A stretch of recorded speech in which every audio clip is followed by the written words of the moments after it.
Hi friends, welcome back. Kamal Kumari vlogs. జున్ను పాలు కానీ పౌడర్ కానీ వాడకుండా జున్ను పర్ఫెక్ట్గా ఎలా తయారు చేసుకోవాలి ఈ వీడియోలో చూసేయండి. ముందుగా మిక్సీ జార్లో ఒక 20 జీడి పలుకులు వేసుకోవాలండి. అందులోనే ఒక 15 నుంచి 16 ఉండేలాగా చూసుకోవాలి. ఇలాచీలు కూడా వేసుకోవాలి. అందులో 1 కప్పు పంచదార కూడా వేసుకొని మొత్తం బాగా పౌడర్లా గ్రైండ్ చేసుకోవాలి. ఇప్పుడు ఇందులో ఒక 4 గుడ్లు చితక్కొట్టుకొని వేసుకోవాలి. దీన్ని కూడా మరొకసారి మిక్సీ పట్టుకోవాలి.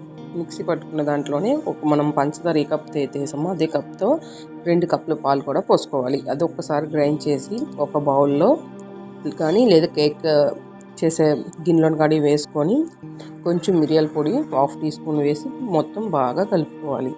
మిరియాల పొడి వద్దంటే మానేయచ్చు, కావాలన్న వాళ్ళకి వేసుకోవచ్చు.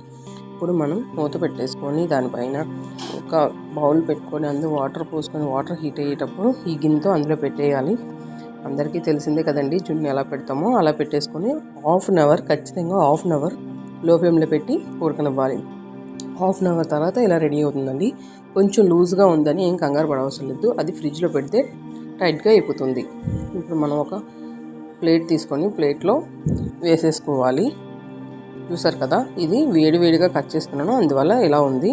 అదే ఫ్రిడ్జ్లో పెట్టుకొని మనం తీసుకుంటే టైట్గా అయిపోతుంది కూడా. చాలా టేస్టీ ఉందండి. పర్ఫెక్ట్ జున్ను టేస్ట్ వచ్చింది. Okay friends, bye.